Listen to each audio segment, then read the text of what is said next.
JonTron.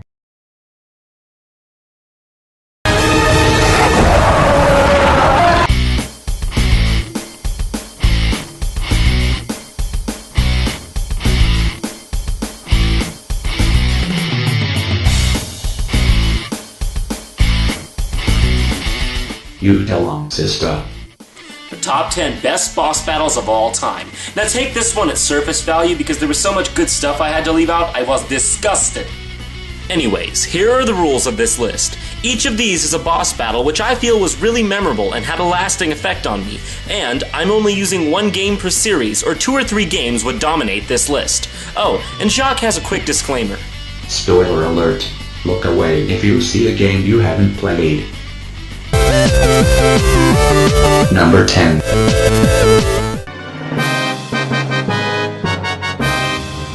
Gruntilda the Witch from Banjo-Kazooie. This boss wasn't as memorable for the battle itself, even though that was pretty cool in its own right. No. Gruntilda was notable for being a bitch throughout the entire game while you were climbing her castle. You see, this is something I feel the gaming industry has forgotten to do with newer games, make you honestly dread and despise the main villain. I don't know if it's just me, but in modern games, the bad guy seems to be nothing more than, look, it's the bad guy, bam bam, explosion! Yeah. In Banjo-Kazooie, it was a different beast altogether. You had to listen to this dried up wench try to be the Beastie Boys throughout your entire journey.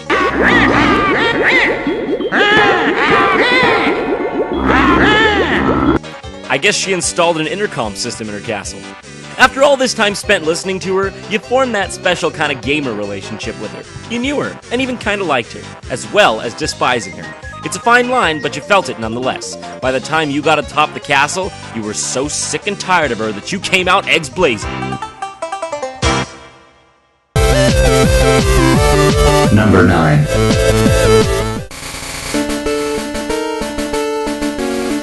So you'd been training for hours and hours in Pokemon Blue and Red, aspiring to be a Pokemon Master, leaving a trail of fire in your wake, defeating gym after gym, earning badges, and gaining recognition all around Kanto.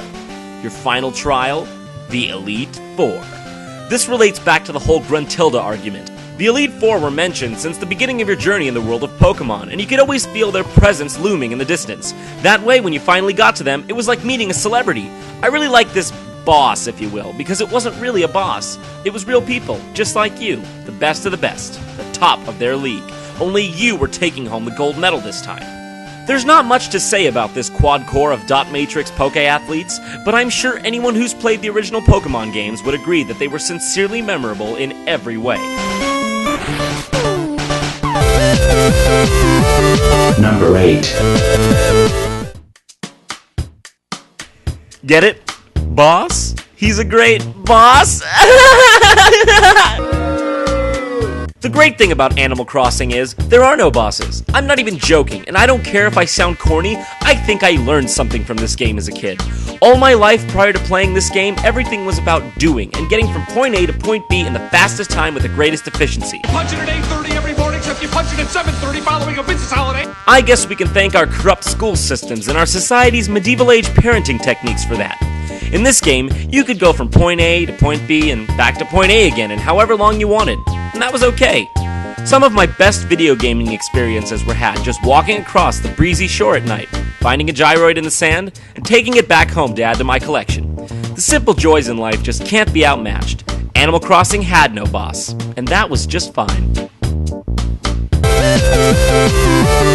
Number 7.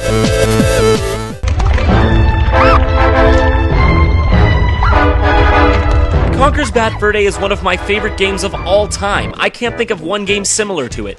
It's unique, and it's more or less impossible to rip off. That's because it's pure genius all the way through. It was a blend of style, perfect gameplay, comedic genius, and technical prowess. And not to mention, at the time, it was the best looking game I'd ever seen.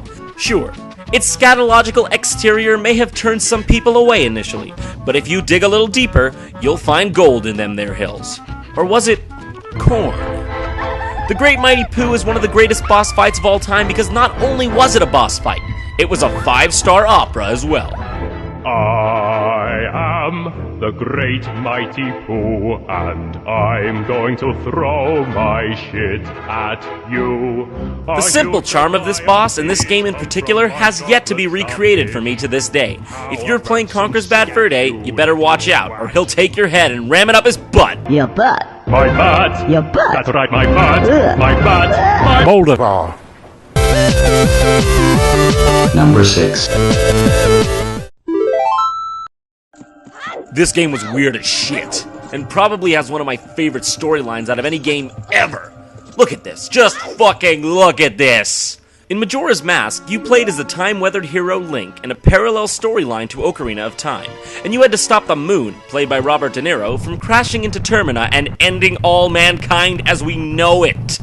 This is one of the darkest, scariest, and most unsettling games I have ever played.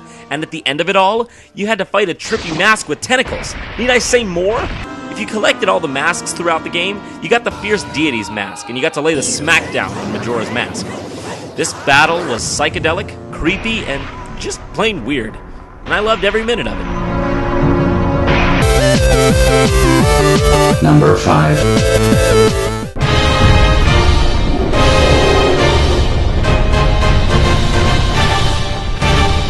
So you're wandering around on horseback as Wanda, or Wanda if we're being Romaji about it. Not quite sure yet why nothing happens in this game.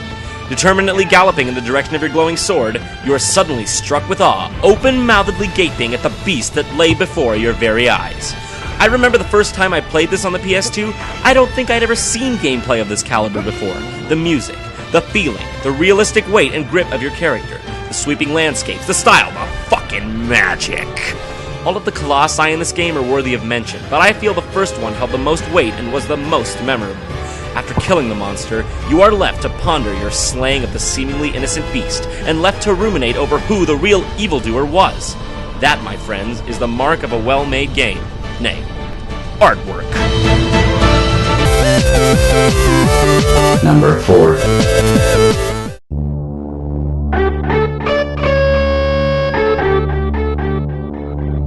Baby Bowser's final form from Yoshi's Island. This is a little dark for this game, don't you think? Just listen to that music.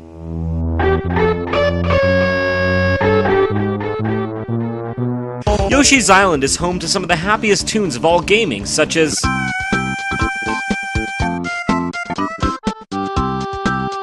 But when the final hour beckons, Baby Bowser doesn't fuck around. After beating his initial form in the baby room, Kamek transforms our favorite mini Bowser into a titanic version of himself, and you are left to view him from the distance, watching in horror as he inches ever closer to you and your inevitable doom. But wait, lucky for you, some balloons happen to be carrying giant eggs for you to launch at him. What luck. I could go on and on about how much I love Yoshi's Island and this boss, but I'd run the video way over limit if I did, so I'll just let the footage do the talking for me. Number 3. I'm pretty resistant to scary movies and games. I've always been. But Icon of Sin? When you enter its arena, you're welcomed with this ungodly noise. I know it's just John Romero being a douche in reverse, but when I was 4, I didn't know that shit. I can't think of another boss that commands such power. This game was so badass that they made the last boss a wall, and it's still one of the goddamn scariest things I've ever seen. Icon of Sin would warp in enemies through a hole in its fucking head. The only way to kill him was to make like Luke Skywalker and get the one perfect shot.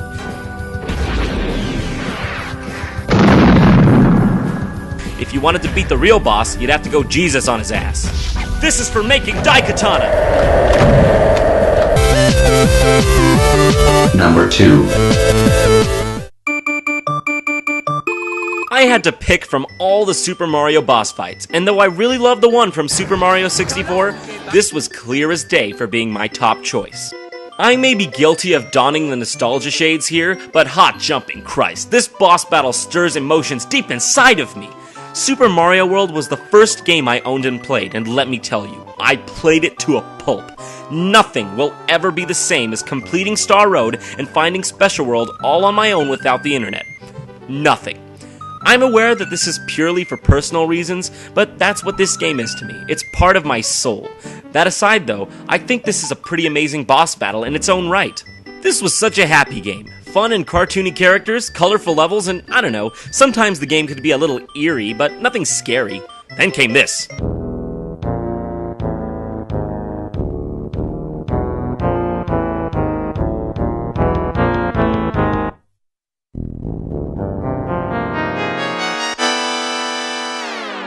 Fucking A, that shit's dark!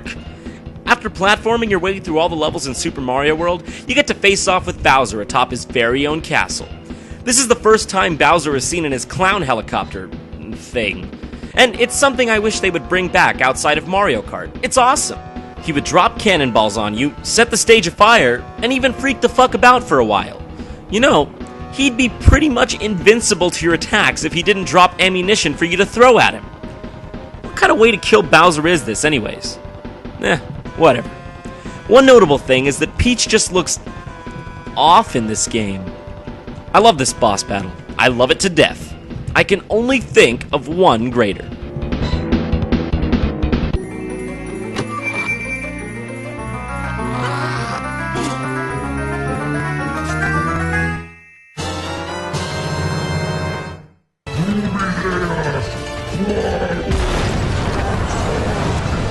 Man, they always talk about Jubileus in Bayonetta, but you beat the final boss and you never get to see it. Well guys, that was the countdown. I hope you liked it. Holy shit! That's right, the game pulls a bait and switch on you. It even pretends to wrap up the story before the last boss comes back to life and takes Bayonetta up into space to resurrect the real boss, Jubileus. If you've played this game, then you know you play as Jean during this part, while you ride a motorcycle up a rocket carrying Bayonetta into space and then turn into a jaguar and run up a giant stone ribbon and take Bayonetta out of the eye of a gargantuan space goddess. Jubileus is hands down the most spectacular boss fight of all time. It goes back to the Gruntilda theory. Yeah, we're calling it that from now on. Every time you kill a boss in Bayonetta, they make sure to let you know about Jubileus. This hypes up the boss in your gamer mind as the biggest, most baddest thing there could ever be. If these giant monsters were referring you to an even more powerful one, well, holy shit, have you seen the monsters in this game? Jubileus is huge, she's a god, and one of her lesser attacks is shooting galaxies at you. What boss have you ever known to shoot galaxies at you, for fuck's sake? She has many different forms, which you'll have to face one after another without dying, and that's pretty hard because the game limits the amount of health power-ups you can have at one time. I can't even count how many times I screamed at the TV during Bayonetta due to its ridiculous difficulty, let alone just at this boss battle. After beating her final form, you control her as she, and I shit you not, careens past all of the planets in the solar system and burns up inside the sun. Finally, we did it. We beat the game. Oh, what the fuck? What the hell? This isn't even the first time. This game pretended to end twice. What game has ever done that? I remember being strung along the entire time when I first experienced that. I couldn't believe they pulled one over me twice. So after this, you have to go into the sun and literally demolish every last piece of Jubileus. In the sun, destroying... Oh my god, what the fuck? Who made this? It's not even over after this. There's some long cutscene and then...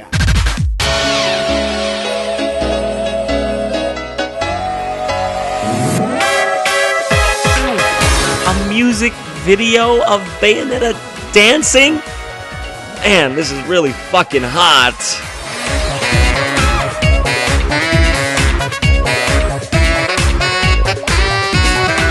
This has been a JonTron Top 10. Hers is delicious.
one.